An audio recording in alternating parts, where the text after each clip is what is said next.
So, Dylan, the picks are in. The fish has been caught. The octopus has spoken.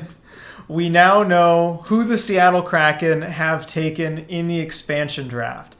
So tonight we're going to go through all the picks, pick by pick, and share our thoughts on what we think about each of them. So let's dive right in, and we'll start with the Anaheim Ducks, Hayden Fleury. Dylan, what do you think? Solid defensive defenseman, capable of playing both sides of the ice, which was a theme Ron Francis talked about tonight. Really solid pick. I think he was the best guy available from the Ducks. So, agreed. And you have the Ron Francis ties. He was Francis's first ever draft pick as GM of the Hurricanes. So he's now been drafted twice by Ron Francis. I do think he was a good pick and probably the best on the board from Anaheim. Yeah. So next we have Tyler Pitlik from the Arizona Coyotes. And Dylan, I know you were telling me to look out for this one. I thought it might be Dryden Hunt or Christian Fischer, but you had this one right. Yeah, no, this is my victory lap, and the bottom line is Ron Francis agrees with me. A 17% shooting percentage is not too high. Yeah, we'll see if that's sustainable. We've heard there's interest from other teams too, so this could be one where the Kraken flip him. We'll know that tomorrow at 10 a.m. Those deals are going to be announced, so stay tuned on that. Next from the Boston Bruins, Jeremy Lauzon. Solid defender. He's got that toughness, that edge that I've mentioned before is going to make him a force to be reckoned with in the playoffs. Yeah, one of the things also to note about all the defensemen that we're taking tonight really is they're all tough guys. They're all strong. They're all physical. Clearly that's the identity Ron Francis wants for this team. And, we've seen it before on a lot of cup-winning teams. It's something that works in the playoffs. Alexiak talked about it afterwards that that's what wears teams down. That's what wins Stanley Cups. So can't fault Francis for taking a lot of these guys. Absolutely. And from the Buffalo Sabres, the Kraken selected Will Borgen. He's a defenseman who only played 10 games last season.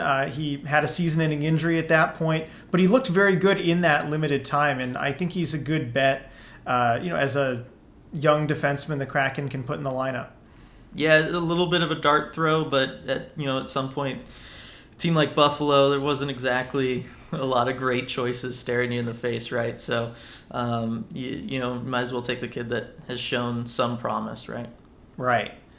Next one is a big pick, a very important one, Mark Giordano from the Calgary Flames. And this pick, I think it was the most predicted one on Cap Friendly, on their simulator and others. A lot of people did see this coming, but the big surprise was that he was actually at the expansion draft event. There were rumblings that maybe the Kraken were going to flip him. The Rangers had shown some interest. But of course, with him being there at the event, he expressed his desire to get to know the Seattle community. It really looks like he's going to stay, and maybe he's the first ever captain, possibly. Yeah, that's going to be something that I'm really interested in looking at moving forward. But yes, I agree. The fact that he was here tonight signals that the Kraken are committed to him, right? You wouldn't bring him out to an event like this, especially he's the last one introduced, all that stuff. You wouldn't do that if you're not committed to having him around, at least for the 1 year he has left on his contract. Right. So I look forward to seeing where that goes. And it's good to see Giordano embracing that role as well. Yeah. Next from the Carolina Hurricanes, and this one is a bit of a head-scratcher. Morgan Geekie is the pick. So we had talked about Jake Bean as the potential pick.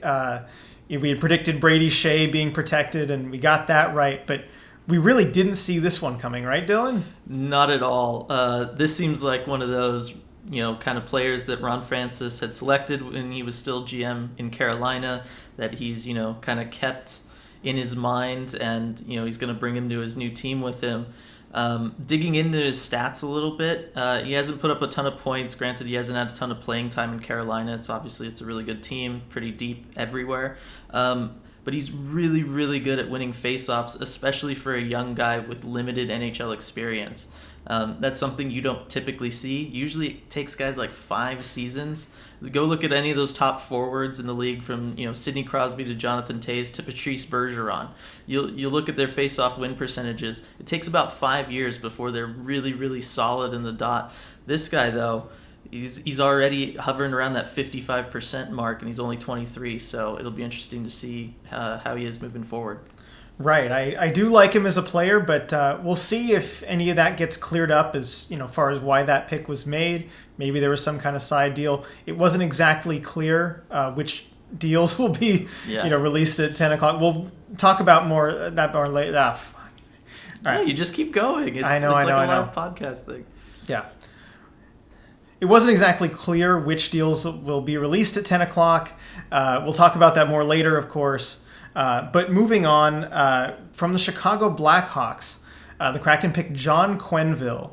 And interesting, Steve Dangle actually broke this pick, which was kind of cool this morning. So there were some Quenneville to Seattle rumors of the coaching variety a couple months ago. Those turned out not to be true, but there is a Quenneville heading to Seattle, Dylan. Yeah, this one's an interesting pick. He was someone that, obviously because of the name, your eye goes to it when you're looking at who is going to be available from Chicago. But, I think there's been a lot of feelings that, he was a first-round pick, hasn't quite lived up to that potential. This kind of feels like one of those, wasn't a lot of great options from Chicago to choose from. So, again, why not roll the dice, take a guy who had first-round potential at one point and see if, he can put it all together here. Yep.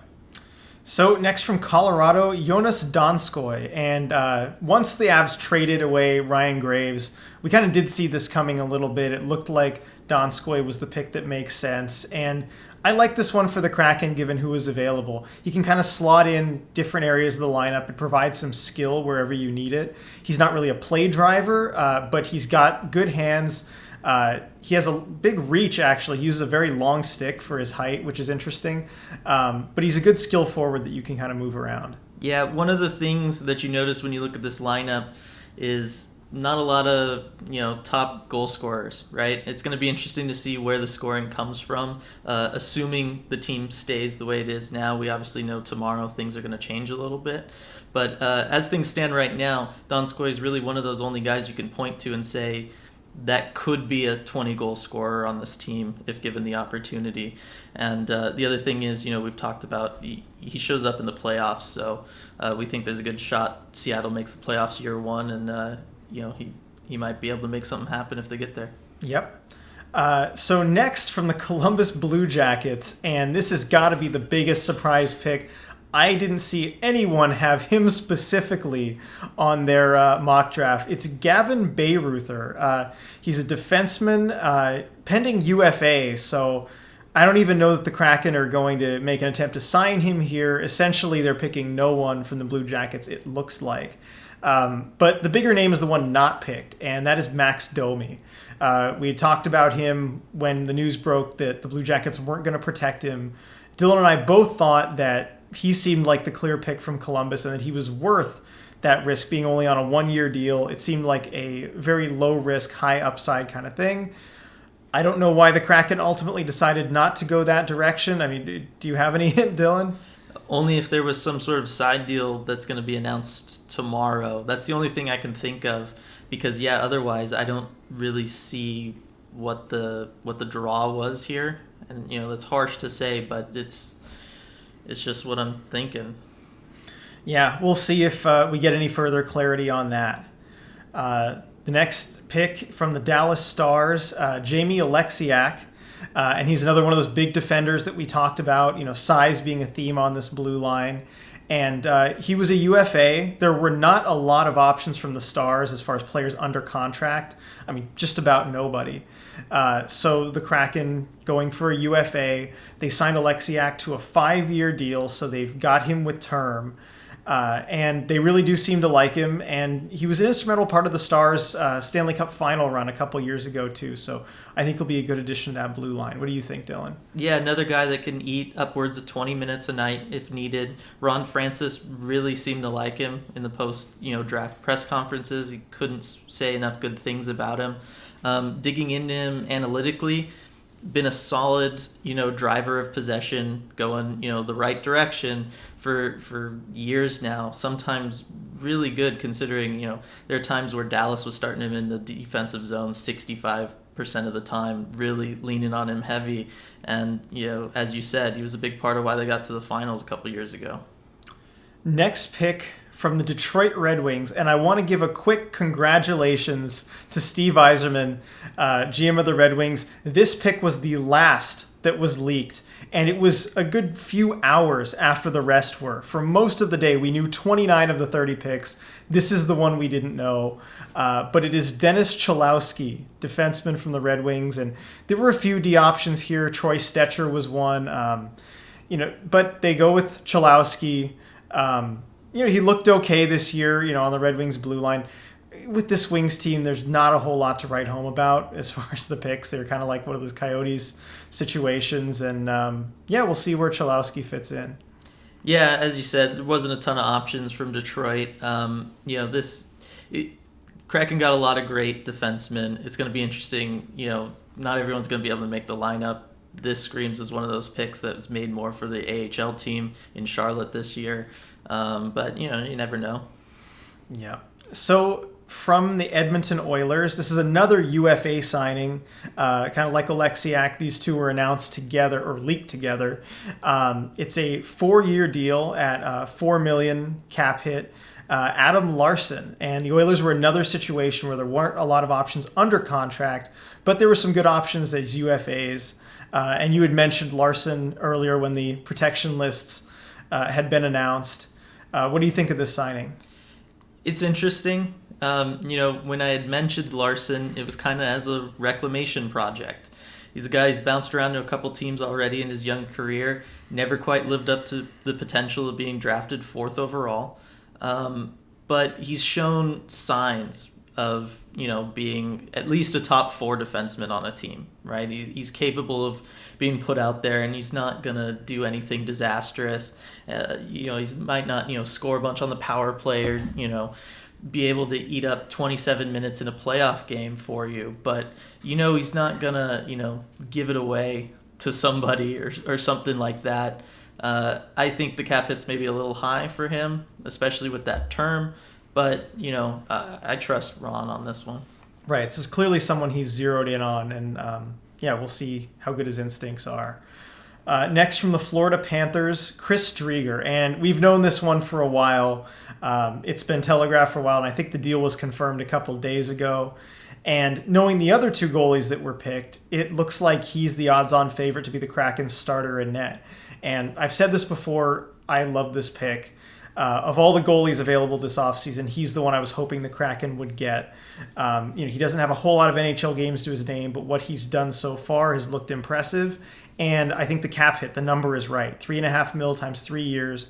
That's the perfect deal you want your starting goalie on.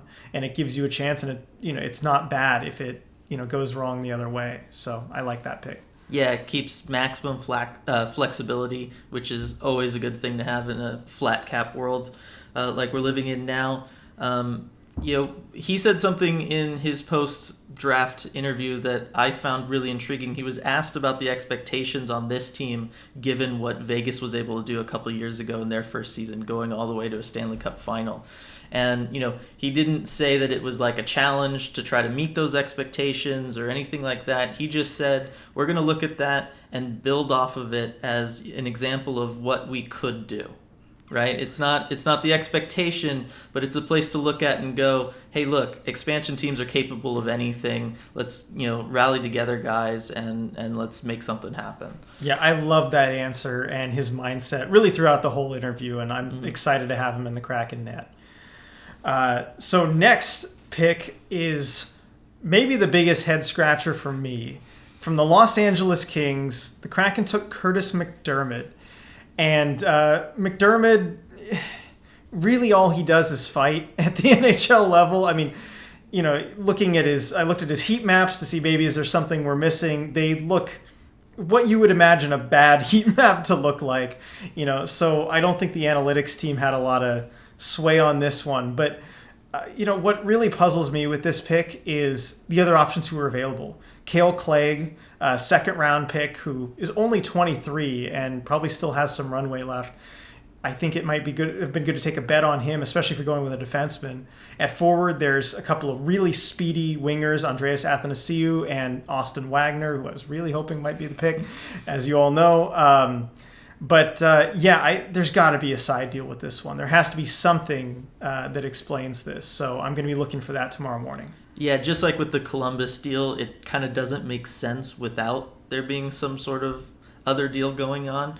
Other than, I guess, he fits with, as we've been saying with the other defenseman picks, he fits with that, physical, tough guy kind of identity. But I don't know. Those other guys bring more to the game than just being physical the way he does. So I don't know. Yeah, and another side deal candidate, the pick from the Minnesota Wild, the Kraken took defenseman Carson Soucy. And it's not really a surprise. We knew going into it that the main two candidates were going to be Carson Soucy and then goalie Kaapo Kähkönen. And the Kraken were rumored to have had interest in Kähkönen. So maybe the Wild did something to, kind of throw him off the trail there, offered him something. It'll be interesting to see. But Soucy's a fine pick. He's 6'5". He's a big presence on the blue line. Again, fitting into that theme of size. So I think he'll fit in well. Yeah, I think you nailed it. He's a solid pick. He fits in with, obviously, the identity they're going for. And, there's just really not much to say about it. Yeah. So now the most talked about pick in terms of who wasn't selected from the Montreal Canadiens, the Kraken took Cale Fleury, and more notably, they did not take Carey Price. Yeah, so to me, this pick's a win just because it wasn't Carey Price, and I know a lot of fans wanted him. We obviously just watched him take Montreal to a Stanley Cup final. The comps to Flower in Vegas are there as far as a veteran goalie coming in, putting the team on his back and trying to make something happen. But at the end of the day, his cap hit is basically double what Flowers was for Vegas with a lot more term on it. We're hearing all day, yesterday, day before, we were hearing things about a potential hip injury, a potential knee injury. And I just think all that stuff adds up. And it was just, obviously, it was too unappealing for Ron Francis to take a flyer on him. Interesting, Cale Fleury gets to play with his brother, Hayden Fleury, their pick from the Ducks. So that'll be something fun to watch. Absolutely. I love to see that. And as someone who's played a lot of youth hockey growing up with my brother, I mean, it's just one of the best things to have brothers playing hockey together. So next from the Nashville Predators, Kalle Yarncroak. And given who was available, I mean, this pick makes sense. This is kind of who we were thinking, and it just makes a lot of sense. Yeah, I mean, I think this is one of those guys that you can say is, the locker room MVP guy, right? At the end of a year where he does absolutely everything spot on, perfect. He's a fantastic player, but he's not going to put up a ton of points. He's not going to score a ton of goals. So he might get overlooked by a lot of fans or the media, stuff like that. But when you're talking about the guys who come in, day out, they're, solid defensively, they're helpful offensively, play anywhere in the lineup. This is a guy you can line up either wing, center, from the top line down to the third line. He's just a fantastic, versatile player, and I'm really happy that they took him. Yep, and you got to love Marshawn Lynch making that pick. Yes. Boy, Callie. Yeah. That was great to see. So next from the New Jersey Devils, Nathan Bastian. And this is another name that we had kind of clued in on. He was one of the Devils' young forwards that was left exposed. They had a long list of them, and he was kind of the odd man out. Good bottom six guy. He brings, again, size. This is time for the forwards. And he'll be a good forechecker. Yeah, we talked about it during our last video. Lots of interesting choices from the Devils. At some point, it all just became a dart throw. Obviously, this was the one they wanted to go with. Yeah. Next from the New York Islanders, Jordan Eberle. And I got to say, I like this pick. It was rumored a couple days ago that the Kraken might have interest in Josh Bailey instead, and that the Islanders would have to pay not to take him. But I'm glad to see that was just a smokescreen, because I don't know why you'd go with Bailey when Jordan Eberle is available. He's a great presence on the right wing. You talked about guys who maybe could score 20 goals for this team. He's my leading candidate to do that, and I think he's going to slot in on the first line. I mean, he should slot in on the first line right away. I mean, he's the only guy I think on this team you could say is a bona fide NHL goal scorer. So it's going to be interesting. Obviously he's going to be featured on the power play heavily, I would assume. But yeah, it's going to be interesting to see how much of the scoring burden he's going to have to take on personally. That's the only thing I'm worried about. He's getting older. I don't know that you can, roll him out there and expect him to be, the guy you need in every single clutch situation. Someone else is going to have to step up behind him. But that being said, we're really happy that we have him. So absolutely, and he's going to be viewed as a leader too by some of the players. I noticed in Hayden Fleury's post-game presser, he mentioned that he looked up to Eberle growing up, called him every Canadian 10-year-old's favorite player from his performance at the World Juniors. So I think he's going to play a big leadership role on the team too. Yeah. From the New York Rangers, Colin Blackwell, and I'm really pleased to see that he was the pick. I've been talking about him since really the start of the season when he kind of had a breakout year. I thought the Rangers were going to protect him. Pleasantly surprised that they didn't. Yeah, and as you said, we've talked about him many times. Another high-energy guy, good forechecker, good driver of possession. Does all the things you'd want someone to do, especially come playoff time. So, it's just another really solid pick. And he can slot it on the second unit power play as well. Mm-hmm. So look for him there. Yeah. From the Ottawa Senators, Joey Decorn. And I like this pick. So I watched Decorn a little bit when he was with Arizona State. I was kind of following their hockey program a little bit as it rose to prominence, and he was kind of their first big get as far as a goalie in net.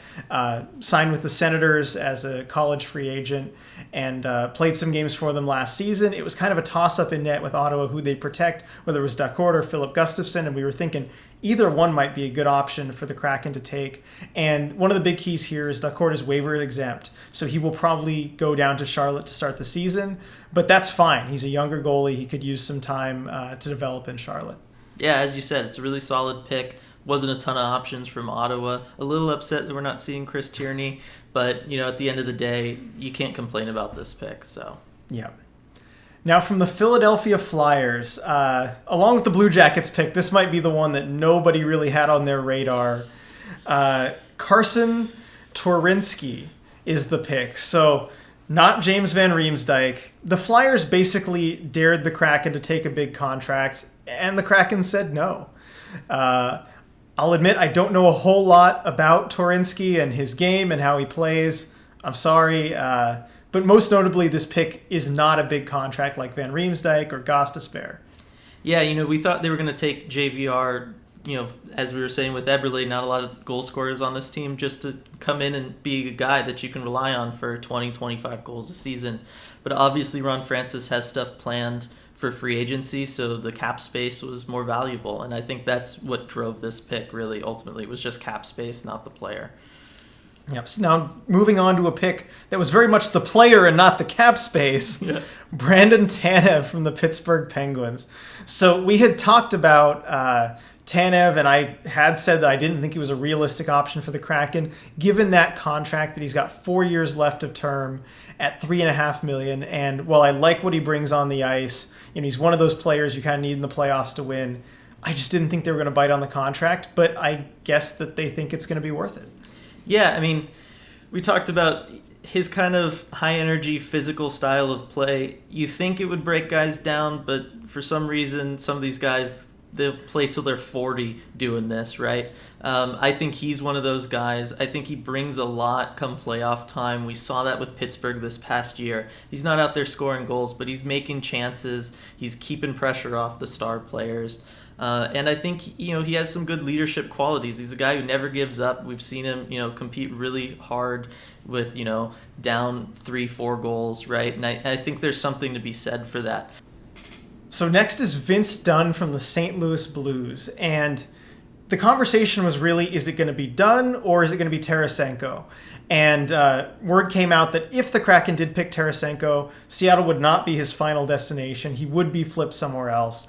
And so we're left to assume that whatever deal was Tarasenko was involved in was not enticing enough for Ron Francis to bite on. And that makes sense. I mean, if it was that Flyers deal that was rumored for Voracek, I'd rather just have Vince Dunn. He could be a staple on the Kraken's blue line, and they could give him a lot more opportunity than he's had with St. Louis. I think he's someone who could be playing upwards of 20 minutes a night. Yeah, this was one of the really interesting situations because you had the Tarasenko stuff going on. You also had them talking to Jaden Schwartz, upcoming UFA, so it'll be interesting to see if they go after him. Obviously, they couldn't come together with a deal for this pick. And then with Vince Dunn, we've heard that there's, the chance that they flip him tomorrow. So there's been, they've gotten calls already about him. So it's going to be really interesting to see how this whole St. Louis Blues situation plays out. Yeah, absolutely. So next from the San Jose Sharks, and I'm so thrilled that they picked a Seattle Thunderbird. It had to be done, right? I mean, so it's Alexander True, a former Thunderbird, native of Copenhagen, Denmark. He looked good in limited action with the Sharks last season. I liked what I saw from him. He's got a lot of size. Again, going with that theme, he's 6'5", and he could be a good bottom six center that really adds to the forecheck. Yeah, I agree. I mean, it wasn't a ton of fantastic options. Obviously, you're looking at a depth forward from the Sharks most likely, and he's exactly that. Yeah. So from the two-time defending Stanley Cup champion, Tampa Bay Lightning, the Kraken took Yanni Gourde. And the Lightning basically just protected their four forwards, their four defensemen, and dared the Kraken to take someone. And he said, you can only take one. Well, I think the Kraken did take the best player available. If you're going to only take one and not make a side deal, Yanni Gourde is the guy you've got to go with. I mean, we all saw how important he was to the Lightning Cup, Stanley Cup run each of the last two seasons, but especially this last year.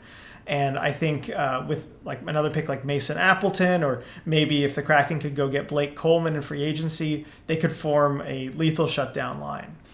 Yeah, you said it right. He's a shutdown center. Super valuable. We saw it the last two playoff runs. He makes it so that the other team's star player doesn't really do anything, and that's just something that's super valuable, and only a few guys can do it. So I'm happy to take on that contract if we're going to get that production out of him. Yeah, me too. So get ready for the fish. You got to catch the fish. The pick from the Toronto Maple Leafs, Jared McCann. So it is not Alex Kerfoot, as that video that leaked showed, and I am glad it's not. It was kind of down to Kerfoot and McCann. There was rumored interest from the Kraken and Kerfoot. This is another one where I'm glad it looks like a smokescreen. McCann is kind of clearly the preferable pick here. He comes in at cheaper than Kerfoot and with higher upside. Yeah, only 1 year left on the deal, but as we talked about in the last video, we think he's someone that with the increased playing time he's going to see on a team like the Kraken, he could really blossom into, not necessarily a 100-point guy or something like that, but I could see him turning into a 50 up, 60 points, yeah. Maybe he can touch that. And I think on this team, that's, something they're going to really need. Yeah, especially at center, if he can play center. Yeah. Next from the rivals to the north, Vancouver Canucks. And by the way, the Kraken's home opener will be against the Vancouver Canucks October 23rd. I am really looking forward to that. But the Kraken took Cole Lind. And they had a number of prospects to choose from. Jonah Gadjevich was maybe an option. They also had some more veteran guys like Matthew Highmore. But I think Lind is the right pick here. With Vancouver, you're kind of taking dart throws on younger guys. And Lind showed the most upside to me. Yeah, I think he's a versatile forward that, they'll be able to plug in, try him out with a couple different line mates, see what works. A lot of that's going to be happening come training camp this year as you get all these guys who've never played together. But it's, he was the preference for both of us, I think, for everyone off Vancouver, so we're happy. From the Washington Capitals, we have what looks like our 1B in the goalie tandem, Vtech Vonachek. So from the Caps, it looked like it really had to be a goalie. They could only protect one of Samsonov or Vonachek.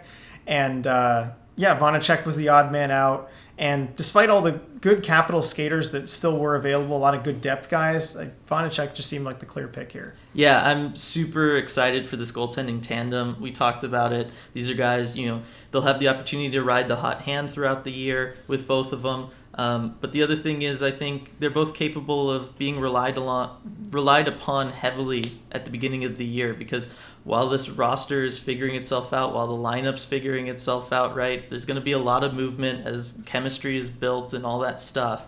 And, the goalies are going to be relied upon really heavily. And I think both of these guys are going to be able to, hang in there and steal some games. Yep, absolutely. So last, but certainly not least, from the Winnipeg Jets, Mason Appleton. And we have talked at length before about how great of a player Appleton is and how much we like his game. And it's just great to see it all finally come together. And he's on the Kraken. Rumors were the Jets were trying to move him at the last minute so that he wouldn't be exposed to the Kraken. But here we are. We've got Mason Appleton. Yeah, I mean, I feel like we're just, beating the same drum over and over and over. But Mason Appleton, we're super excited. I think, again, we were talking about guys who might be 20-goal scorers. Maybe with the increased playing time that he'll see in Seattle, he can get there. But, even if he doesn't, he's going to be a high-energy guy that's going to be a lot of fun to watch. Absolutely.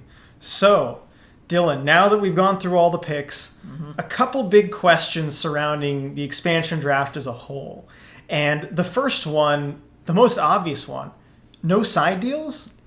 Yeah, I don't really understand this. Of course, with the Vegas one, we were getting the side deals as they were announcing the picks. They were, they would announce the pick and say, this is why that guy was chosen instead of maybe these other better players, right? And we didn't get that this time. And Ron Francis in the post-draft press conference was just kind of like, well, it'll all be, none of that stuff could happen until the trade freeze gets lifted tomorrow. But it just feels weird to me that you draft people, I guess, just on handshake deals that we'll figure out at a later date. Like, I don't really get what the NHL was doing here. Right. Hopefully we'll get more clarity on that tomorrow. But, I mean, we're both left puzzled, as are a lot of members of the national media. And I think everyone kind of wants to know what the deal is with this because we still haven't really gotten a straight answer. But if it turns out the Kraken didn't make any traditional side deals, we know there are some deals to flip players to other teams, but if they didn't make any side deals, what does that mean for the Kraken and kind of how they've approached this process? Well, as for the Kraken, it might mean that Ron Francis's asking price was too high and no one was willing to meet it, right? All these teams like Tampa, per se, they just said, you know what, fine. If the asking price is going to be a ton of picks or something like that, then just take someone. We can only lose one, right? I think there was a couple teams that kind of went into this expansion draft with that philosophy that didn't necessarily do that come the Vegas one. On the flip side, I think a ton of GMs learned from the Vegas one, whether they were GMs at the time or they're new GMs that, are in these jobs because guys didn't handle that Vegas one too well. I just think, Ron Francis kind of said it. Guys weren't looking to make the same mistakes twice. And I think that, kind of bit the Kraken here. Right. He did allude to that in the press conference. And he even mentioned the fact that there is Vegas now as kind of this pressure release valve where teams could, make a deal with someone else who wasn't involved. It'll be interesting to see if any deals were made with Vegas like that when they come out tomorrow. So finally, looking at this roster, and we'll have a lineup video later, so we'll get into that further. But how are you feeling? How does this look as a team? I feel pretty good. All along we've been saying the division isn't great, so the Kraken should be able to compete for a playoff spot. I definitely feel like this roster can compete for a playoff spot in this division. I think it's going to be a really fun roster to watch. There's a lot of, as we were saying, high-energy forwards that like to go out there, forecheck, drive possession, be physical. On the back end, tons of physical guys. And some fun goalies. So I'm really excited to watch this team play in October. Me too, and I think this fits the blueprint for what you're looking for in a winning team, even if the high-end skill isn't necessarily there yet. I like what the goalie tandem is. You've gone with a lot of size on D, and you've got some speedy, skilled forwards who are also responsible defensively. And I think, like we've been saying, this is far from the finished picture too. Ron Francis did mention that, he was going to be certainly looking at the free agent market. And I think the Kraken might be big players there. They're going to have a lot of cap space. Mm-hmm. So we'll see what they do going forward. So those are our thoughts on all 30 picks made by the Kraken in the expansion draft. As always, like this video if you can. Subscribe to the channel. It's free. And, let us know down in the comments below. You excited with all these picks? you confused like we are about the lack of side deals? How do you feel about the fact that it was all leaked hours ahead of time? There's a lot of stuff to be talking about. Let us know your thoughts down below in the comments, and we will see you next time.